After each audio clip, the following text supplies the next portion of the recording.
today talk a bit about client onboarding. This has become a kind of big topic for a lot of firms recently, is how they actually move clients from where they are today to other services. And I think today, specifically, we're going to home in on one particular type of product, being the online cloud accounting software.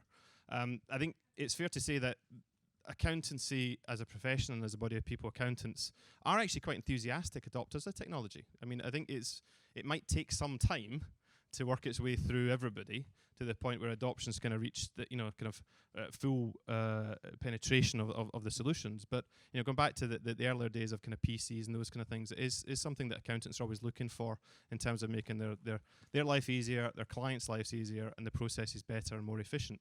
But I think, as I say, today we're really talking about how we can actually facilitate that process of getting the benefits out of moving to the cloud, but specifically from an accounting software point of view. But it is worth mentioning that there are a number of other products, services, and adjacent things that are available these days in the accounting world that connect into online accounting services, things like Receipt Bank, who are here today as well, and also there are other kind of newer services coming in, like other cloud practice management tools, and even I spoke yesterday to a cloud-based R&D tax credit service, for example. So there's a number of other things coming around, and each one of those will face similar questions, challenges, thought processes, and processes in terms of getting adoption, both in your firm and also with the clients as well. So that's what we're going to try and cover in about an hour today. So what I was going to do is first introduce your panel. There was a couple of pictures there just to introduce them, but I thought I'd let them introduce themselves just through a kind of couple of questions. So if I could start with you, Chris, would you mind introducing yourself? So who are you and where are you from? Hello, Chris from Mason's Accountants. Started trading about 6 years ago, just myself. Stumbled across Free Agent 4 or 5 years ago. Prior to that was just very much a general practice, but fell in love with the software and what it offered me in terms of the ability to sell to clients across the UK, and the practice is very much going from that. So there's 5 of us now helping clients, predominantly freelancers and contractors across the UK. And how many clients are you willing to say how many clients you've got? About 350. And proportion of them using cloud is? 330. I don't know. Exactly. Okay, and Louise, who we're also joined by today. So, hello, I'm not lying to you. I am Louise Clark, but I got married recently, so that's why Louise Bowman is up on the board. I work for a company called JSA Services. We specialise in contractor accounting. We also have a small business division as well. We look after over 2,500 clients, and I would say 2,500 are on a cloud accounting software. Okay, and can I ask just for kind of our benefit as we're kind of going through some of the questions that we're going to run through today, just to basically hopefully expand and give you some insight into the experiences that Chris and Louise have had in these. Can I just ask around the room, the usual kind of questions you get these things, but it's really useful for us just to tailor the answers to some extent to where we are. But can I ask, how many of you are currently using some form of cloud accounting within your firm? Right, probably about 80% of those. And can I ask, as a follow-up on that, how many of you have more than 50% of your clients using cloud accounting? Okay, because that's an interesting thing, because I think when we're kind of doing these things, that there is one of these sort of slightly cliched phrases that your mileage may vary. Your own experiences will be different, and it will vary depending on the types of client you have, the type of firm you have, where they all are in the different processes and stuff as well. So, okay, so thank you for that. Just from a agenda point of view, as I say, what we're going to go through is we've done the introductions. We're going to run through some conversations, questions back and forward. I've got some stuff that I think probably just trying to pull that together in terms of some of the findings we've had and some of the kind of experience we've had both with Chris and Louise and some of the other firms that Free Agent has worked with. Probably should introduce Free Agent to some extent, actually thinking about it. So those of you who don't know, Free Agent is 8 years old this year. So we've been a cloud accounting software solely. That's all we do. And we were founded in Edinburgh, as I say, about 8 years ago. So we've currently got about 43,000 paying customers, mainly in the UK. And we're increasingly working with firms, both small and large and new, in terms of actually enabling them to get themselves up to speed quicker for their very smallest side of the client. So there is a really kind of interesting point, I think, in here about the best product for the right client. And there's a kind of right variety, and there's a spectrum of both products and clients that people have in these things. So I think that's an interesting point that we're going to come back to probably a couple of times on these things. But I think if we could start with yourself, Louise, I think that one of the interesting things is how you actually go about evaluating different products in terms of making a decision on these things. That it does feel like, I would imagine from your side of it, there's like a never-ending list of people trying to talk to you about the latest cloud product and the next greatest, best one that they're going to have in these things. And in fact, the UK, interestingly, it feels like we've actually got more products available, more suppliers, more vendors, more solutions than pretty much anywhere else in the world, because we're English-speaking territory. We've got an understandable kind of tax and compliance system. They go on these things. So people, Intuit, obviously in America, are going to come over here. They've always been here for many years, but have a cloud solution. But a lot of the other vendors elsewhere in the world will find themselves in the UK because it's easy. We maybe beg to differ.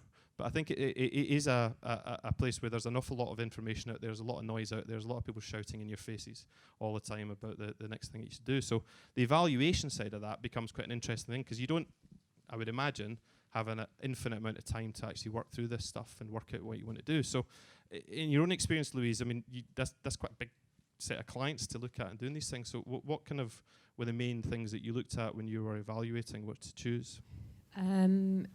It was client driven, really, when we made the decision. We researched with some of our clients as into what they wanted, how they wanted us to improve their service. A better online solution was one of those. And given that the business I work in has been around for over 25 years, some of those clients are a lot older, which stereotypically has said they don't like the cloud or they don't like anything new or changing. But actually, we did find that they were coming forward and saying we really needed to do something to change our service. I should probably point out, maybe a bit too honestly, but we were declining in our client numbers as well at this time. So it was obviously a decision we had to make as a business to really change something. So that obviously pushed us. But when we were looking, we did evaluate as many softwares as we could. You can very quickly see from just your own research, within half a day, what suits and what doesn't suit, just from what they're offering on websites and stuff. Then obviously engaging with the vendors helps, because the way they react with you and engage with you is a good sign in how they're going to then react with you along the journey, because it's not an easy journey.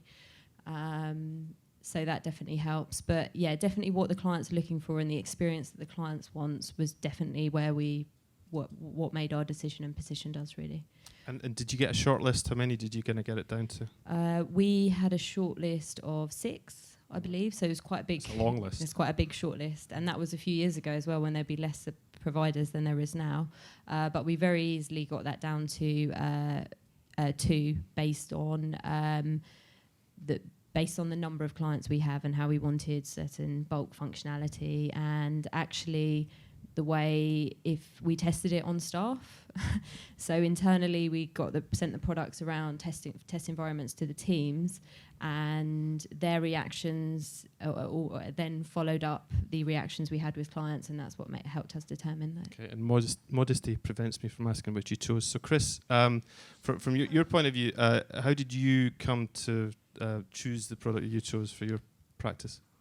Quite a different story, being honest. This was many, many years ago. I just started up, been going for about a year, trying to be everything to everybody and failing quite dismally. I had considered creating my own one because I had a huge budget of a couple £100, and I thought with a mate with a computer programming degree I might be able to do something. Probably the main player at the time, I think, was Cashflow. Certainly they were ones that were sprung to the mind the most at the time. This is 4 or 5 years ago now. But from memory, they said something like they needed £300 a year commitment, and then I get reduced price. Whereas I then came across Free Agent, who were happy to sign me up for nothing. I'd only pay for the clients I got. So being brutally honest, and sorry to offend, but that was why I opted for Free Agent rather than Cashflow. So we're cheap. we were young and needed the work, admittedly. And I think so. You've settled on a single, so rather than a multiple sort of selection of products. How have you dealt then with? Because you must have been approached by clients who, having made that decision from your point of view, have come to you with a different product already in mind, or already having their accounts on a different product. So, Chris, how have you handled that? That does happen sometimes, and I'm going to pinch a phrase I heard Charlie say about an hour ago. He used the analogy that if I run a butcher shop and you're a vegetarian, you're not going to come into my shop because I know meat and you're not interested in meat. And so I think that kind of applied to me, that I would rather know one software well and have people come to me because we can be experts in that software, rather than be a little bit of a jack of all trades, and potentially expand our market by being able to cater to all these different ones, but possibly end up finding we maybe don't cater that well to anyone individually. So we decided to sort of go narrow and focused rather than broad. And do you feel there's a significant overhead for you maintaining your awareness and your staff's awareness of the product? And because one of the great things, I would say this, but one of the great things about cloud software is this ongoing iteration, and the features are available to everybody next time they log in, and you're not having to wait to get a download or even go and get a disk or something like that. So keeping up with the kind of latest developments in the software, do you see that as an overhead? And it can be hard enough even with just one. Certainly, at least once in the last year, I remember a slightly embarrassing situation where a client said, "Oh, I need to do this, this, and this," and we said, "Well, unfortunately, Free Agent can't do this. So the workaround I'd recommend is blah blah blah." And they came back about 10 minutes later with, "I clicked that button and it seems to have done it." So then I got in touch with the Free Agent support team. Well, hold on, Anyway, it was something they'd implemented perhaps a month earlier. It was a minor thing, so it wasn't something they'd announced widely.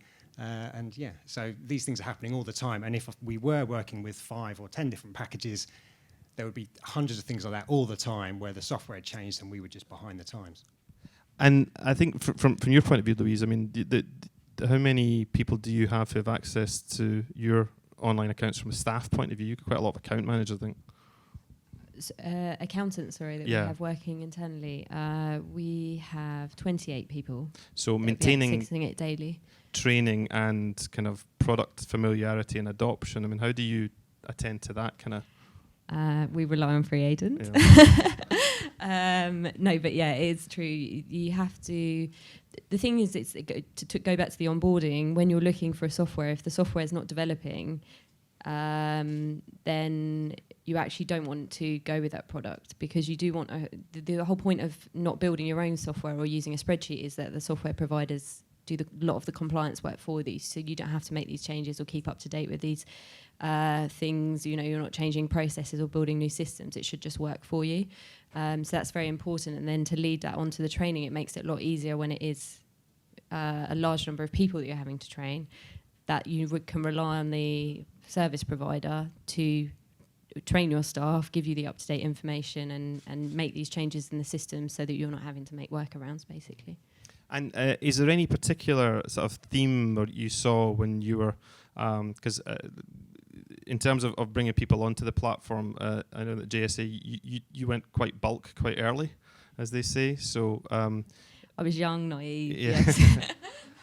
But there was a fairly significant number of clients came on in one go. Yes, we onboarded 1,200 in 3 months. A rough process of 400 a month.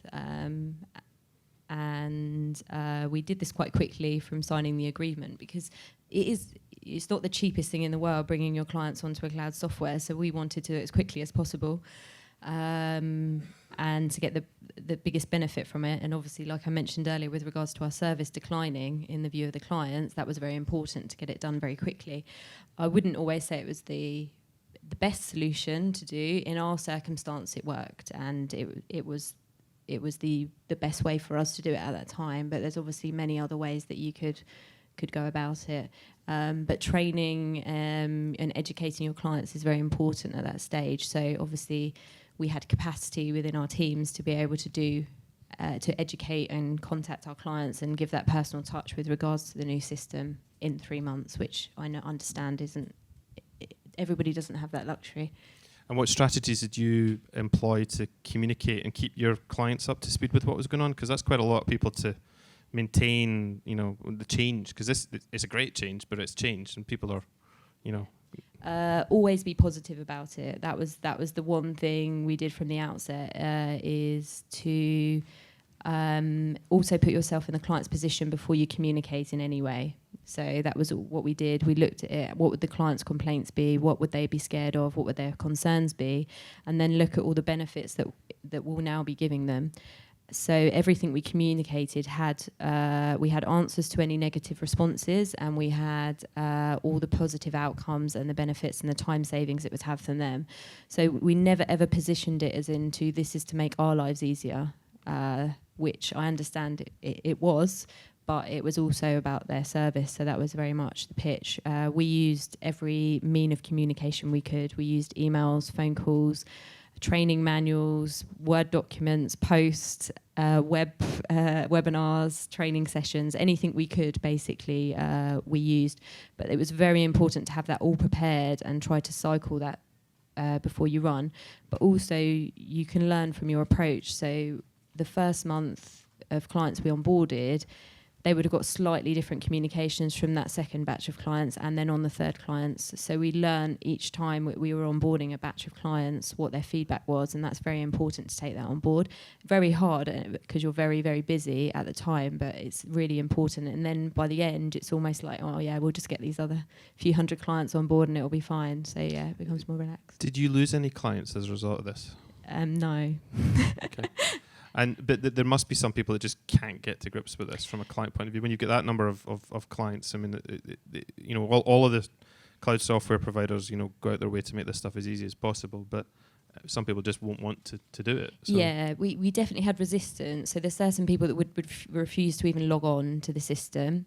So what we did is we opened a new service. So we provided a service where we would they could post their information to us, email this information to us, whatever it may be, and we'll provide the service. But our service was, we were just being the client, but in our office. So we still used the same systems. So it didn't change our processes. We didn't have to do anything differently apart from just enter the information ourselves. And actually, we increased the fee for that service. And again, we didn't lose any clients because of that. And from your point of view, Chris, I mean, how a normal client, if there is such a thing, how long would you expect them, from you introducing them to your systems, how long would you expect for them to be, what a notional figure of up to speed would be on that? I think it's very much a sliding scale.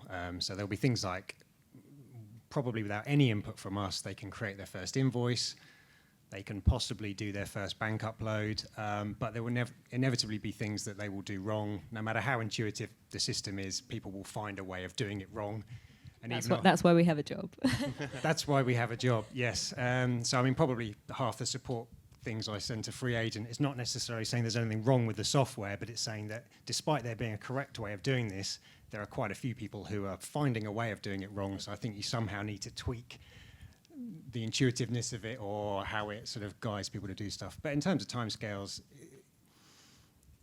I'm not trying to make this a selling pitch for free agent, but it does make it about as user-friendly as it can be. So someone who's never done any bookkeeping in their life, they don't have any accountancy qualifications, can pick it up, they can raise an invoice, and by doing that, they're already doing indirectly double entry bookkeeping.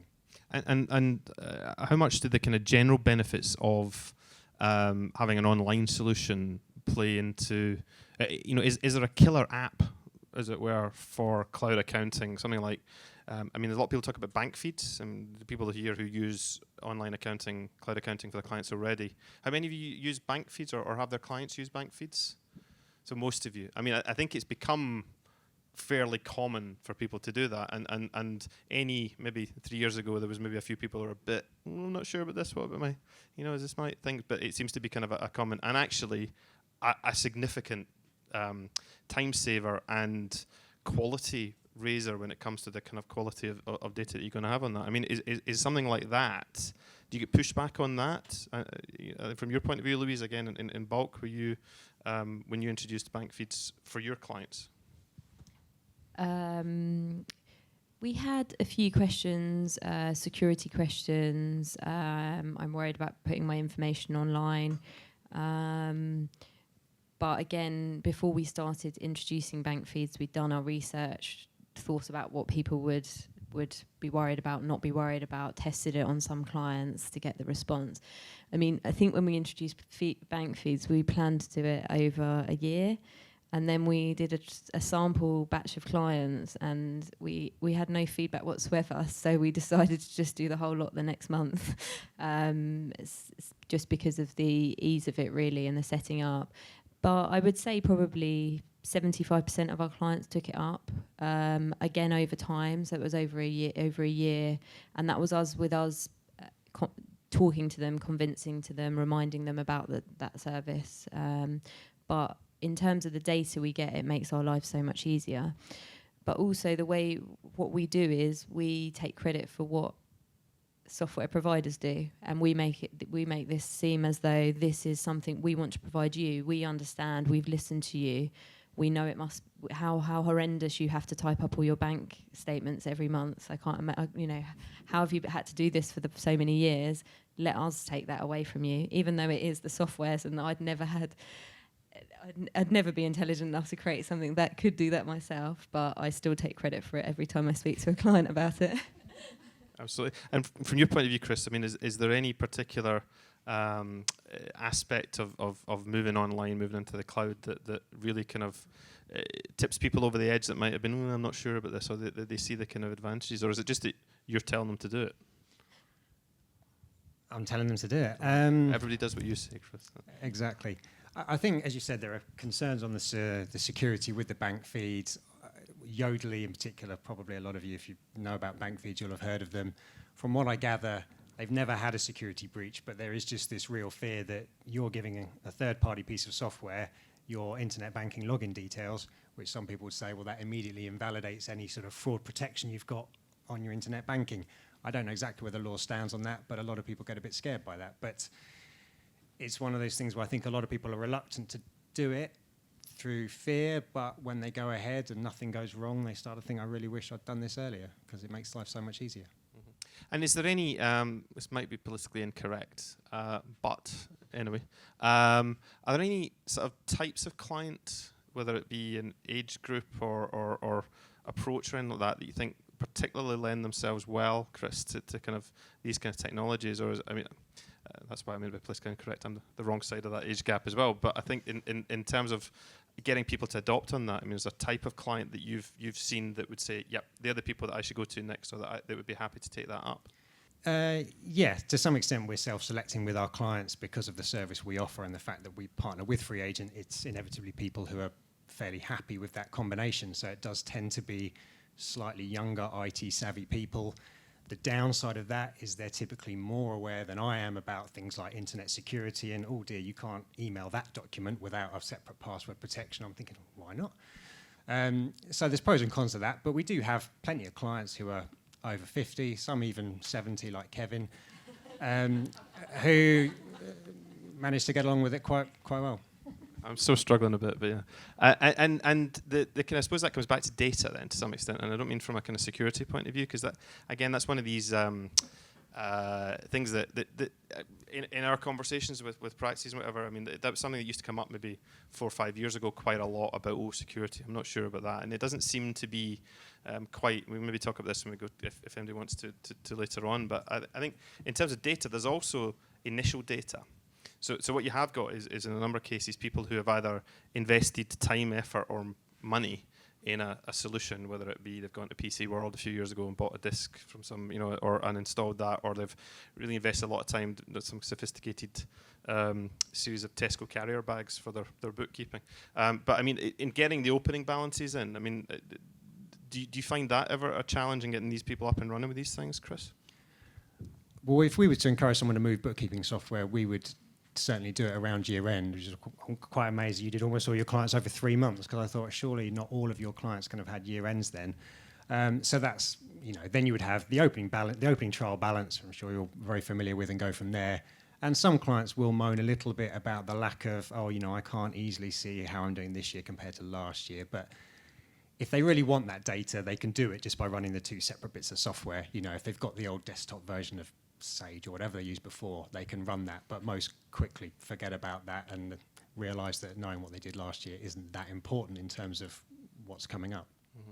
And I think from, again, in kind of larger volume in these things, Louise, I mean, that's quite an exercise to get 1,200 people's data in good order, as I remember. So, I mean, that in itself is a bit of a challenge, but I mean, to add to that then, I know that JC made a further acquisition of how many clients?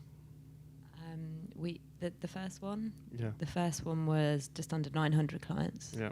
So did the second time that you moved all the clients across, did that change the way that you went about it? Yes, the second time we didn't do it slowly again. No, sorry, we didn't. The second time the company we acquired looked very good from the outside, but actually on the inside, again, their service wasn't incredible. Probably why they were sold in hindsight.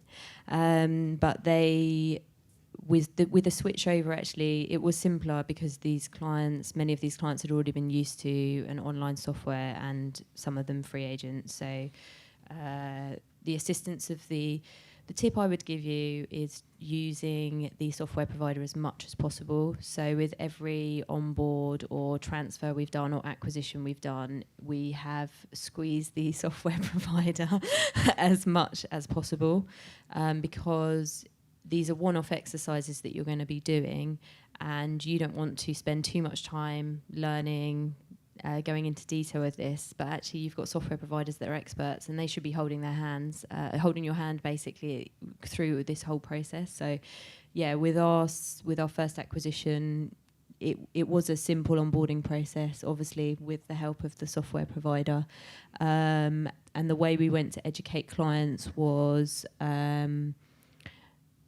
slightly different because it was newer. People were used to different formats of education now. So yeah, the education we used to train was slightly different. And I think that there's an awful lot beyond the kind of core accounting software. I touched on this a while ago, but of other services, other products, I say, Receipt Bank and the like. Did either of you engage much with the kind of add-ons and connections and other services that go hand in hand with these things? Chris, do you? Not really, to be honest. I mean, we're aware of some, and some of our clients will use some. And if a client says to us, "I don't suppose you know of ... then we will quite often find a package, but we don't know them inside out, so I'm a bit nervous about wholeheartedly recommending them. It'll be more just a case of, I have heard of this, which might fit what you're looking for, but we don't really, to be honest. And that's an important point for you possibly there, is not knowing it inside out. I mean, do you feel that's important when you're asking your clients to use something that other than that thing you didn't know about, obviously you mentioned a while ago, embarrassingly? Yeah, I wouldn't like recommending something that then the client came back a month later and said, this is rubbish, or it's broken something. I just really wouldn't want to risk that. So if they ask my advice, what should we use, I'll happily do a bit of Googling, but I won't give her the Chris Mazin endorsement. That's hard earned. That's hard fought. And what about yourself, Louise, from JSC? No, we don't really use many add-ons. Apologies, because we're both in the tech room, and we're obviously not that advanced with the tech, are we? But no, we don't find that we have a huge requirement for the other add-ons. We link to other, free agent links to other accounts production providers, and that's kind of what we need. But from a client point of view, we don't get many requests for add-ons, and we don't really push. Again, because it's a similar thing, we like to keep our client service as simple as possible so that we can provide as good a service as possible. So the more add-ons we have, the different scenarios we have, the more complex it makes it for you to service your clients. However, if they come up, then we would obviously help the client use them. But what we try to do is, if you have key members of staff that like the technology side of the world, it's sometimes then we would go, okay, you start specialising in this add-on, and they would start dealing with those clients. Okay. And I mean, you both obviously kind of jumped in quite deep into the whole cloud side of thing. If there was one benefit of these kind of solutions that you would sort of single out above all others from the firm point of view, but also one from the client's point of view? Chris, what would you say that would be? I think the time taken between a client asking a question and us being able to answer it, when it involved looking at their data, because if they're on a desktop system, it's either a case of you've got to drive out and visit them, have a look through what they're talking about and get back to them, or you're asking them to email a report, which sometimes sounds easy, but you'll say to the client, right, click here, get that, do it as a PDF, send that in an email. How many of them manage to send you the wrong thing? And then you have to go back and say, no, that's not the one I was looking for. I need this slightly different one. So just being able to log in ourselves, see the data live, know exactly what they're talking about. You can you can answer their questions within minutes, if not seconds, rather than hours. And I think that adds value to the client and us, because we can get that query done and dusted as quick as possible, and we can move on to the next thing to do, but also the client gets that fairly instant response. Louise? From the client's point of view, it saves them a dramatic amount of time. We survey our clients a lot, and the improvement we've seen in their scores in terms of the system is just amazing.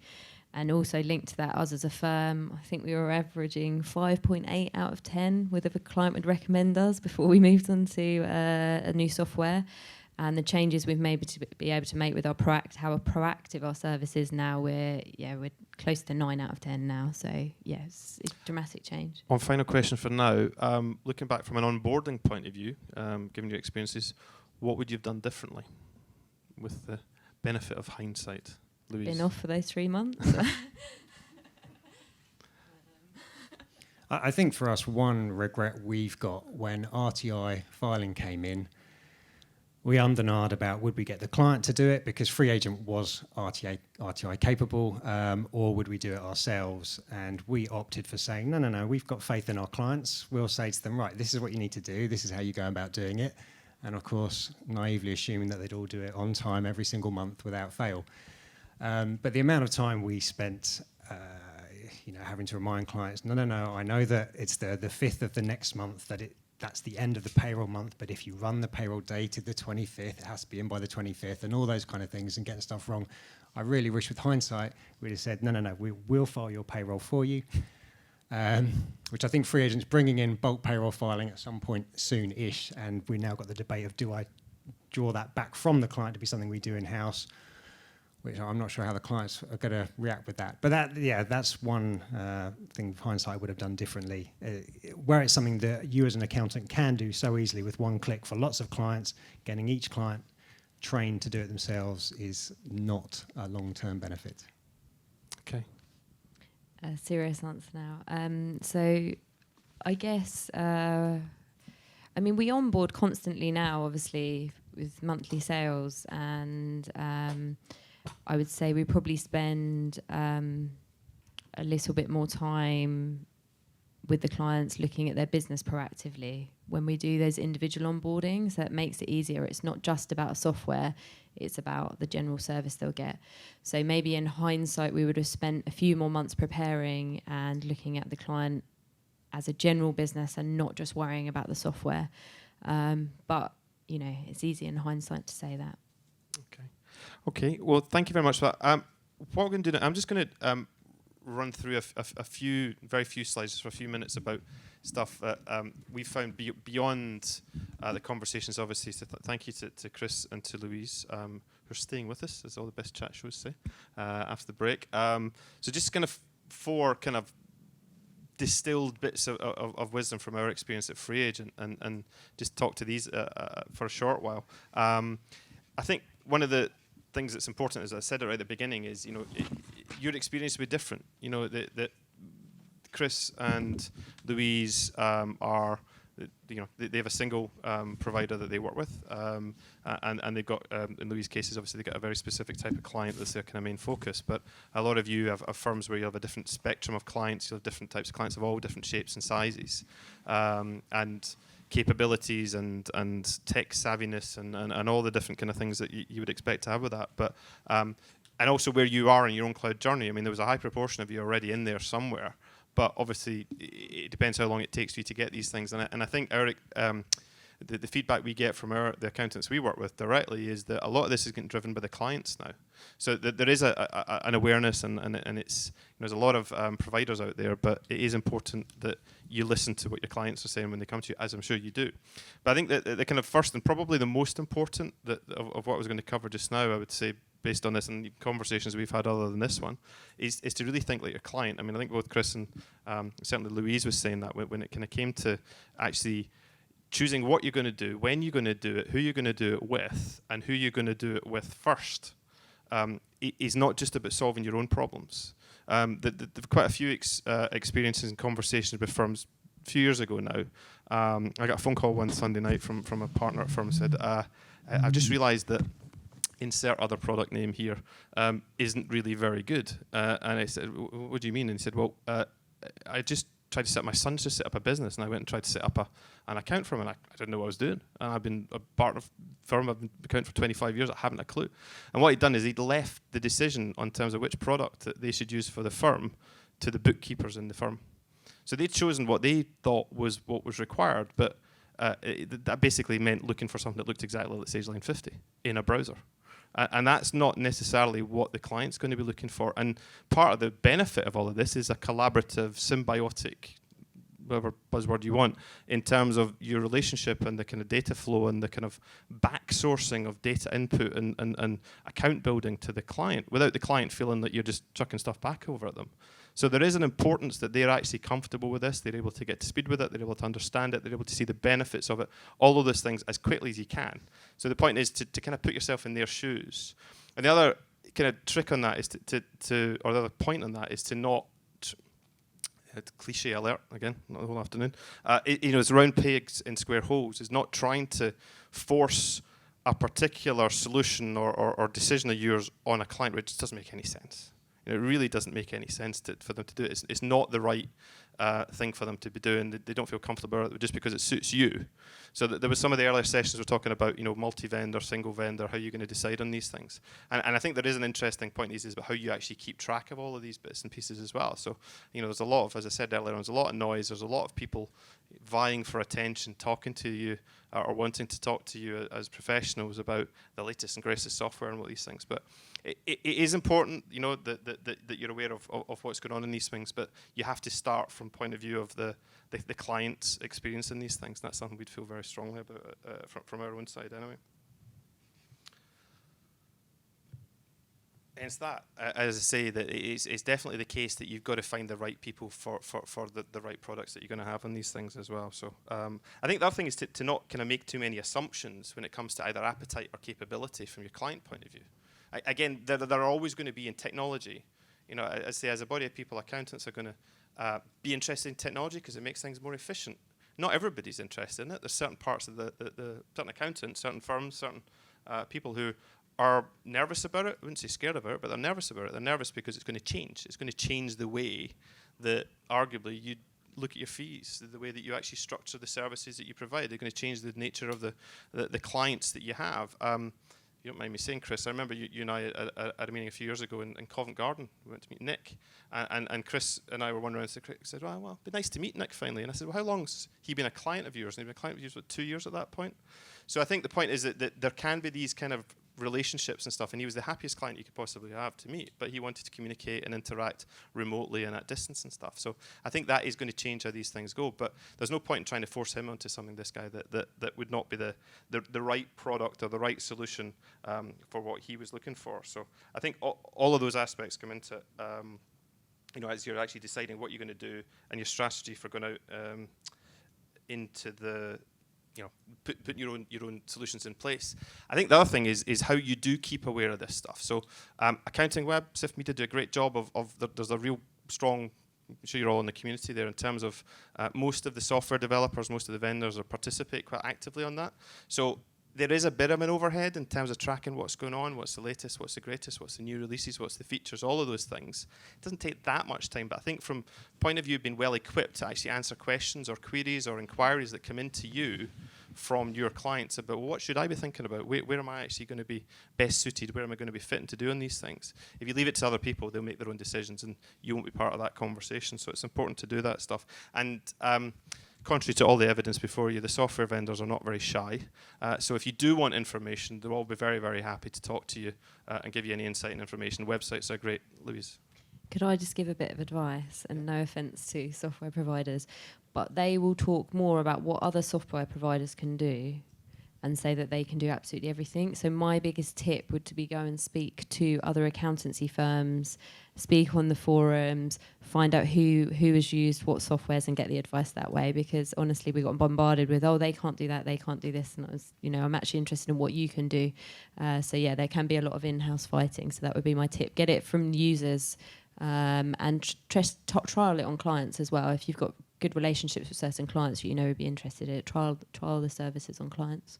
And there are some very good products out there. I mean, there definitely are solutions, as I'm sure all of those of you that you kind of are out in the marketplace know that there are good solutions out there, but they all have different strengths. They all have different places that they're a good fit for. But do take time to understand those products. I think Chris's point about understanding, if he's not going to recommend something he doesn't feel he could understand and actually navigate and communicate and manage. So I think that's an important thing to do. And again, from a software point of view, you can get free trials of all these things. You can get free training. I would spend the time to look at accreditation, to look at, because that does force you to kind of map through the kind of details and maybe some of the darker recesses of the product, that you wouldn't go looking at when you're just looking at an evaluation point of view. And also get your staff up to speed on that as well. And the last point I was looking to do was to, kind of to Louise's points, thank you, was to lean on others. I think that whether that be ask questions of the vendors, we're here today, there's stand upstairs if you want to find out our differences and our strengths. But I think that there is value in you speaking to your peers, speaking to people in communities, speaking to clients who have experience, because we're quite deep into this process. I think the mythical tipping point of everybody saying, oh, we're all going cloud, hasn't going to happen. It never will happen. It's a gradual thing on that. But we did a survey, or we're involved in a survey just this week, which came back for the first time. All of the respondents in the survey that we'd seen had more than 50% of the practices that responded were already into using the cloud. That's the first time, and that's just last week. So that's an interesting data point from our point of view. Normally, when you go out in wide surveys, it's been growing over the last few years, but that's the first time, so we're in an interesting place. That's all I was wanting to do is wrap that up. But what we have got some time now is to put any questions out to the audience. Hi. Chris, you mentioned that the Yodlee feeds, you weren't quite sure whether using the Yodlee feeds invalidated people's internet banking rules.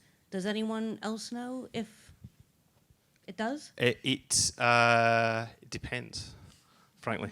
Depends on who you ask, and it also depends on the bank. I think there's there's no case law because there's not been an instance of anybody actually being, there's no data breach ever been from, bear in mind that Yodlee supports something like 28,000 bank feeds globally. So at any point in time, there's an awful lot of these transactions going in. So the one instance I'm aware of where there's been an issue is that RBS, because the Yodlee feed works by logging in as you, basically, taking the data and then logging back out, was exactly the same time as somebody was also logged in. And that kind of threw the confused, the connect that locked out that user for a period of time, and then they were re-enabled. But the other interesting thing that's coming down the line, there is some legislation coming down the line where banks are going to have to be making their data more available programmatically. So there's actually some government work on that at the moment. So there's a mix between the kind of direct feeds, Yodlee feeds, and then there's a kind of grey area in the middle of people that are working towards those, whether it's kind of through agency arrangements, which are paper forms and these kind of things. But I think most of the banks are, so we have feeds with Barclays, for example, so without needing any multi-factor stuff. So we wrote those with Barclays a few years ago, and they're soon, I think, to open that out wider, but we've had them for a few years now. So that's interesting because they're more robust and more capable, and it gets around all those kind of bits and pieces. So I think the norm within 2017, 2018 will be that pretty much all banks will be forced to do that, and it seems to be the trend that banks are going to understand it's not their data. It's actually their customers' data that they're doing on these things.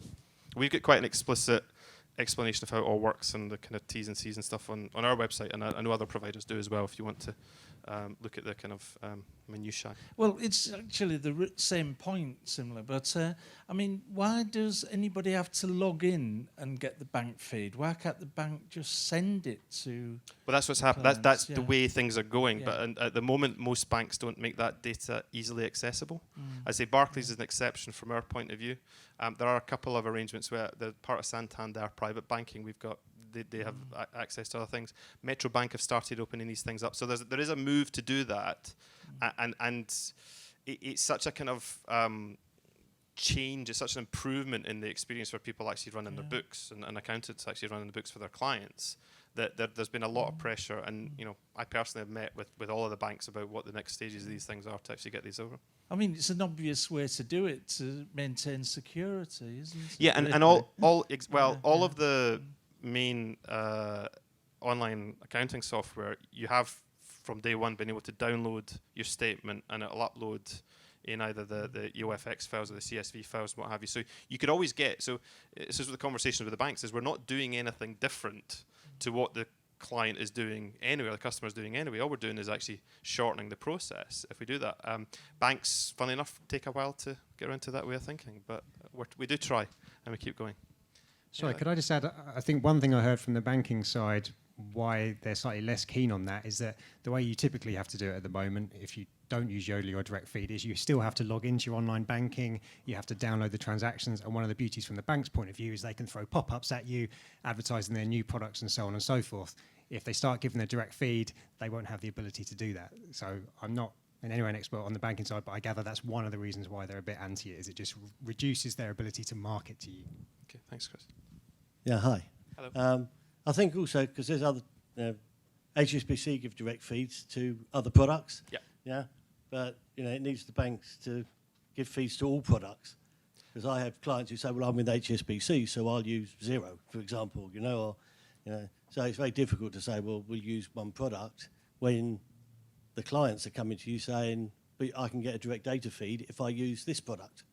You can, and then you do run, even with some of these other services, there's still the kind of multi-factor authentication stuff, the dongles and little calculator type things that and mother's maiden name type stuff, so there are in some of these things kind of challenges in that. And you're right, I mean, we've had quite a lot of people move to use us because Barclays otherwise do demand these kind of security measures if you're taking it even from feeds through Yodlee.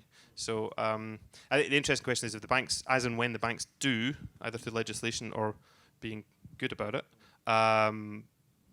move to having more open and access to these things, is we'll write to all of these things, or whether there's still room for somebody in the middle that actually takes all these things and allows you to connect to one thing which gives you 27 banks, and then you layer on top of that all of these lovely phrase, but the challenger banks that are kind of now popping up and stuff, and how many of those are going to actually be in offering business banking services as well. So, and even there's other people that just offer very much online banking or are online banks, but offer quick account opening and these kind of things as well. So, I mean, most of the larger software providers do engage quite a lot with the larger banks all the time, but they just take a while to kind of come to the table in some way or another.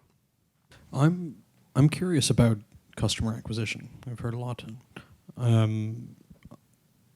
about the how you'd actually sign people up to the software. But what I'm curious to know, and I'm sure what a lot of other people are curious to know, is how to increase the number of people who are signing up to use your service.